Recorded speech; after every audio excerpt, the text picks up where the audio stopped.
बिंदु Tiwari, associate professor, SD government college Beawar. हम unit second का चैप्टर पढ़ रहे थे कि 18वीं शताब्दी में भारत में कृषि की क्या स्थिति थी, अंग्रेज़ों के आगमन पर कृषि की स्थिति में क्या परिवर्तन आया। तो हमने पहले इकोनॉमिक चेंजेस देखे थे। आज हम डिस्कस करेंगे कि भारतीय कृषि के रूपांतरण के सामाजिक परिणाम क्या हुए। अंग्रेज़ों के आगमन के साथ ही कृषि में जो परिवर्तन आया उसके सामाजिक परिणाम क्या हुए। देखिए, अंग्रेज़ों के शासनकाल में भारतीय कृषि का राष्ट्रीय रूप एवं महत्व का तो जन्म हुआ, लेकिन ये बहुत संपन्न और समृद्ध नहीं हो सका। संपन्न और समृद्ध होता तो आर्थिक उन्नति भी होती, सामाजिक उन्नति भी होती, किंतु राष्ट्रीय कृषि का महत्व को उन्होंने प्रतिपादित किया, राष्ट्रीय कृषि को उन्होंने जन्म भी दिया। गांव जो थे वो केवल एक छोटे छोटे पिंड के रूप में थे, उनको उन्होंने सामूहिक रूप कर दिया। गांव जो थे अब वो नगरों से जुड़ गए, नगरों से ही नहीं, वो बड़े बड़ी जो मंडियां थी उनसे भी वो जुड़ गए। किंतु ये जो स्थिति थी वो केवल ऊपर से देखने में ही ठीक लग रही थी। किसानों की स्थिति वो की वही थी, बल्कि किसानों की स्थिति प्राचीन जो हमारा स्वरूप था उसमें ज़्यादा अच्छी थी। अंग्रेज़ों के आगमन के बाद उनकी स्थिति और ख़राब हो गई। भारत का जो किसान था वो निरंतर दरिद्रता से ग्रसित होता गया।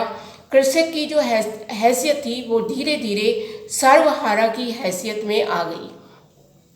देखिए, कृषि के रूपांतरण के सामाजिक परिणाम क्या हुए, तो इसका सबसे पहला जो परिणाम था वो ये था कि जमीन का उपविभाजन एवं विखंडन।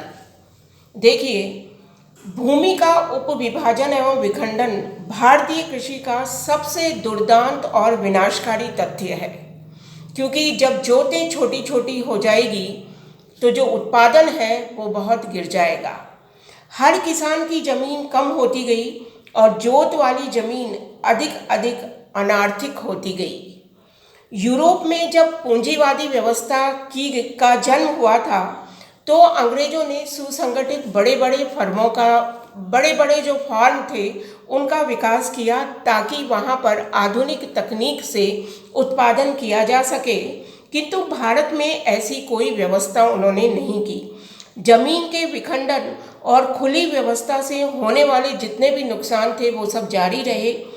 पहले परिवार के सदस्य गांव द्वारा दी गई जमीन पर संयुक्त रूप से खेती करते थे और जो जमीन होती थी वो सामूहिक रूप से सबकी होती थी, सबका उस पर मालिकाना हक होता था।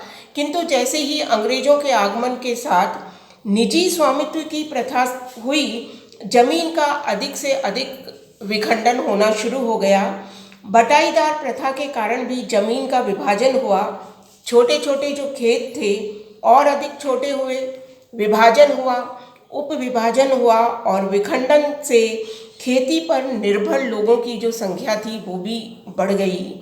इसके कारण गांव और शहर के हस्तशिल्प कारीगरों की आर्थिक बर्बादी भी हुई। खेती पर जो निर्भर आबादी थी उसका प्रतिशत जो था वो लगातार बढ़ने लगा।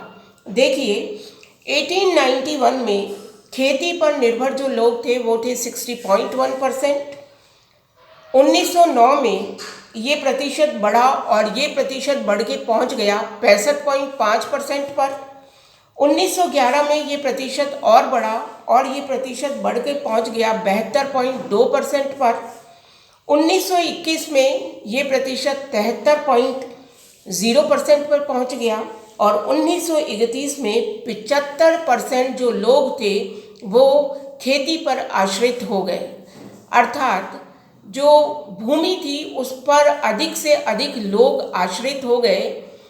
दूसरी तरफ देखिए कि जो आबादी थी, जो उद्योग धंधों की पर निर्भर थी पहले, उस आबादी में लगातार कमी हुई। 1911 में उद्योग धंधों पर जो निर्भर आबादी थी वो 5.5% थी। 1921 में 4 पॉइंट हो गई, 1931 में 4.3 हो गई और 1941 में ये 4 पॉइंट घटकर 4.2 रह गई। तो इस तरह हम देखते हैं कि लगातार जो है वो कृषि पर दबाव बढ़ता जा रहा है। आकाल जो रिपोर्ट थी 1840 में, उसमें भी ये कहा गया कि जिनके पास कृषि के अतिरिक्त कोई रोजगार नहीं है उनकी संख्या खेती के लिए आवश्यक लोगों की संख्या से बहुत अधिक है।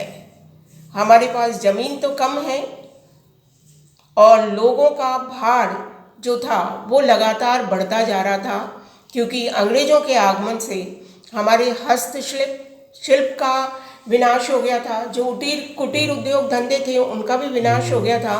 तो वो लोग जो इनमें ये कार्य करते थे वो भी कहाँ पर कार्य करने लगे, कृषि में ही लगे, किंतु उतनी आवश्यकता कृषि भूमि को थी ही नहीं।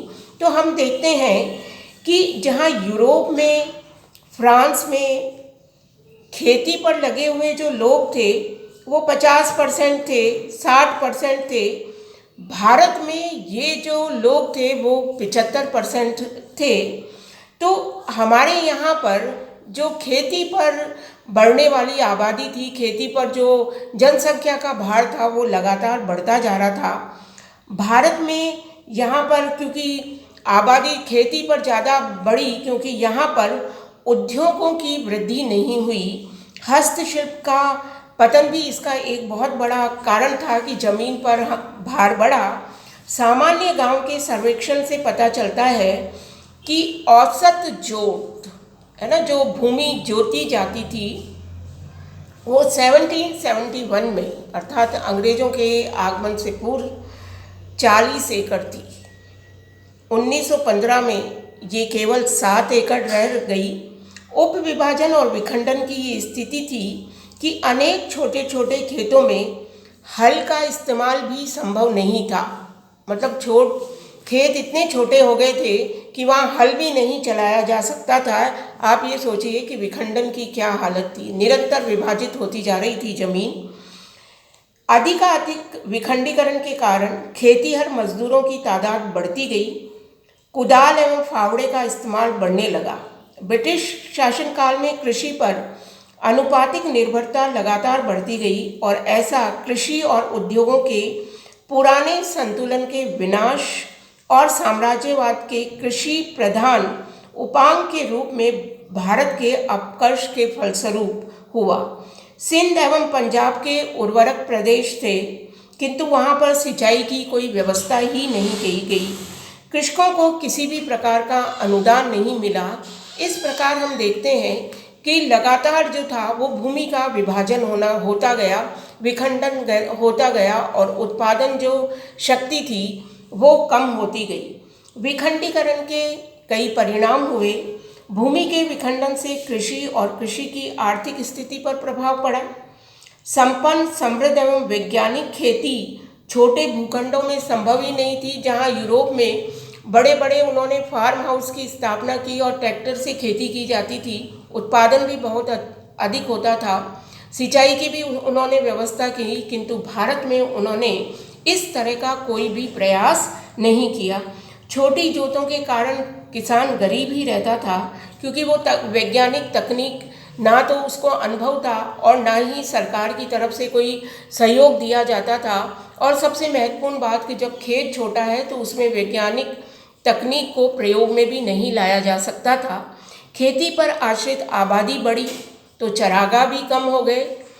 नई भू राजस्व व्यवस्था में फसल अच्छी हो या खराब हो, कृषक को लगान देना ही होता था। निश्चित लगान था, उसे वो लगान देना पड़ता था।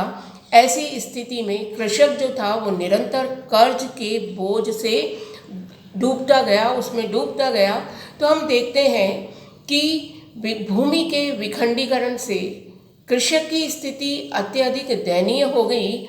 और जो हम एक राष्ट्रीय स्वरूप की हम ये सोच रहे थे कि किसानों एक राष्ट्रीय आर्थिक नीति विकसित हो रही है, वो विकसित तो जरूर हुई, किंतु उसका सबसे ज़्यादा नुकसान भी किसानों को ही हुआ। क्योंकि पैरेलल उन्होंने गाँव में उन्होंने जो स्वपर्याय ग्रामीण व्यवस्था थी उसको तो ख़त्म कर दिया, किंतु पैरेलल उन्होंने किसी भी प्रकार की कोई व्यवस्था नहीं करी कि किसान, हमारा कुटीर उद्योग और हमारा हस्तशिल्प बचा रहे।